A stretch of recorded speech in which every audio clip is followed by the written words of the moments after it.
Well, hello everybody, Grand Rising. My name is Rua, and I am with the Nyan Sovereign Maroon government.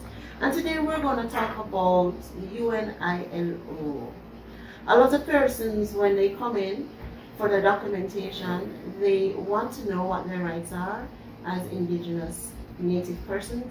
And so this document that was constructed during the meeting of the UN in 1989 gives a lot of information about your rights as a sovereign or as an indigenous person. So we're going to go through it today, and we're starting from the preamble. The preamble says, Indigenous and Tribal Peoples Convention of 1989, number 169, adopted on the 27th of June in 1989 by the General Conference of the International Labour Organization at its 76th session, entry into force on the 5th of September 1991.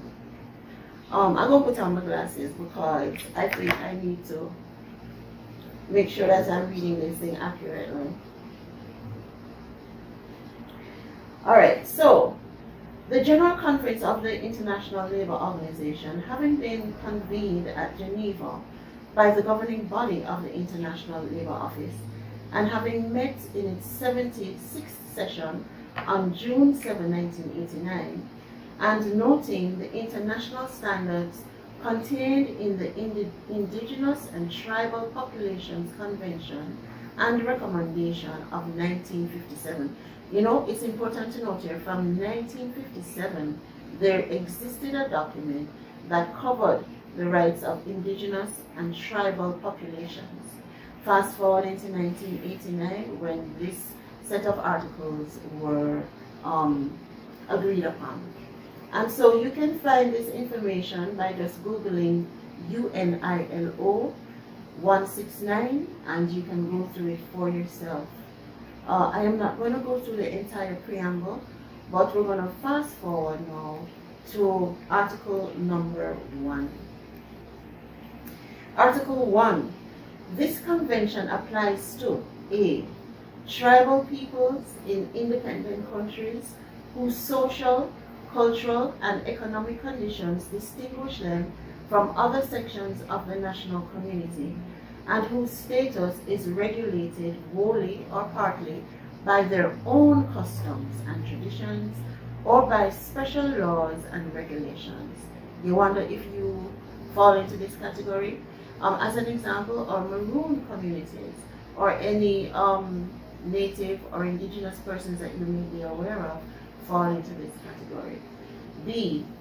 Peoples in independent countries who are regarded as indigenous on account of their descent from the populations which inhabited the country, or a geographical region to which the country belongs at the time of conquest or colonization, or the establishment of present state boundaries, and who, irrespective of their legal status, retain some or all of their own social, economic, cultural, and political institutions. Again, this is very wide, but we have a lot of examples of this in our Jamaican social space, and I'm sure you'll find it elsewhere throughout the Caribbean. In persons who are indigenous to the land, persons who have retained their cultural heritage, their cultural languages, their dances, their speech, their way of living, you know, all of those persons fall under this category. 2. Self-identification as indigenous or tribal shall be regarded as a fundamental for determining the groups to which the provisions of this convention apply. This means, even if you think, okay, I wasn't born in Maroon community, but I self-identify. I believe that I am a Maroon, or my great-great-great-great-great-grandmother was a Maroon, or you have some, you know, some relative, some blood relative that belongs to that community. And if None of that exists, but you choose to say, I identify as a Maroon. You have the right under this article to be regarded as such, and all the benefits and provisions that are available to you should be offered to you.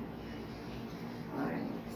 Number 3, the use of the term peoples in this convention shall not be construed as having any implications as regards to rights which may attach to the term under international law. This is saying that in this document, peoples is used to refer to all indigenous persons by whatever other name they may call themselves. Taino Indians, Jamaican Maroons, Leeward Maroons, they're all called peoples here. However, peoples is also used in other international legal documents, and in those instances it may not pertain to indigenous persons. Article 2. 1. Governments shall have the responsibility for developing, with the participation of the peoples concerned, coordinated and systematic action to protect the rights of these people and to guarantee respect of their integrity. I'm going to pause and I'm going to repeat. Article 2.1.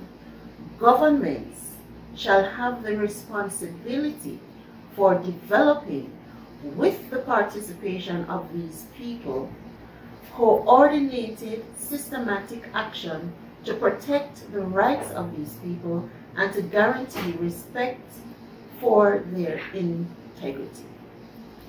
A lot of persons, when they come into Nyan to take out their sovereign documentations, one of the first questions they ask is this recognized by the government?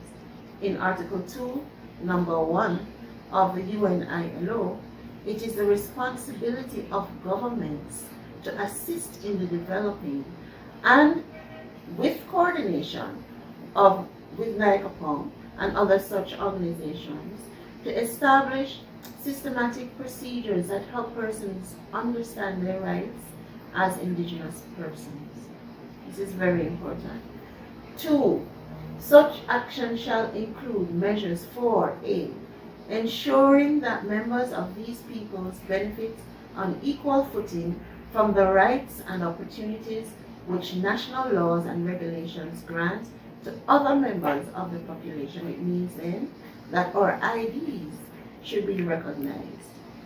You know, anywhere we represent ourselves as sovereign persons, that should be acknowledged by the various institutions, and the rights and privileges that are assigned to us as indigenous persons should be honored. All right. 2A. 2B. Promoting the full realization of the social, economic, and cultural rights of these peoples with respect for their social and cultural identity and their customs and traditions and institutions. Governments should be helping the promoting the full realization of the social, economic, and cultural rights of these peoples with respect for their social and cultural identity, their customs and traditions, and their institutions. Do I need to say more? I don't think so. C.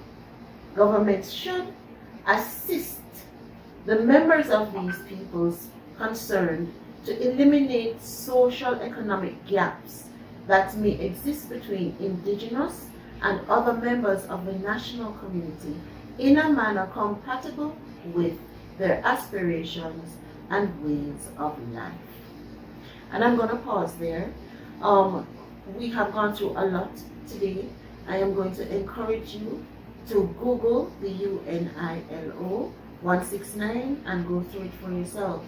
Article 1 and Article 1 pertains to identifying what is an indigenous person. And if you self-identify as indigenous, if you self-identify as one of those who, against your will, traveled to this country, and you want to reclaim your sovereignty, the UN ILO says that you can.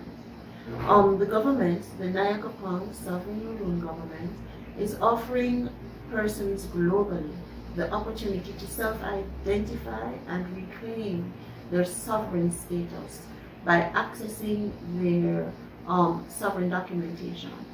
In that documentation, you will receive a native certificate, which will replace your birth certificate, a travel ID, and a void of tax ID. Article 2 speaks about the responsibility of the government towards indigenous persons. The government's responsibility to ensure that systems, procedures, and other things are put in place to help indigenous persons navigate through the general community easily, without distress, without harassment. The UN ILO again is available online. All you need to do is Google it.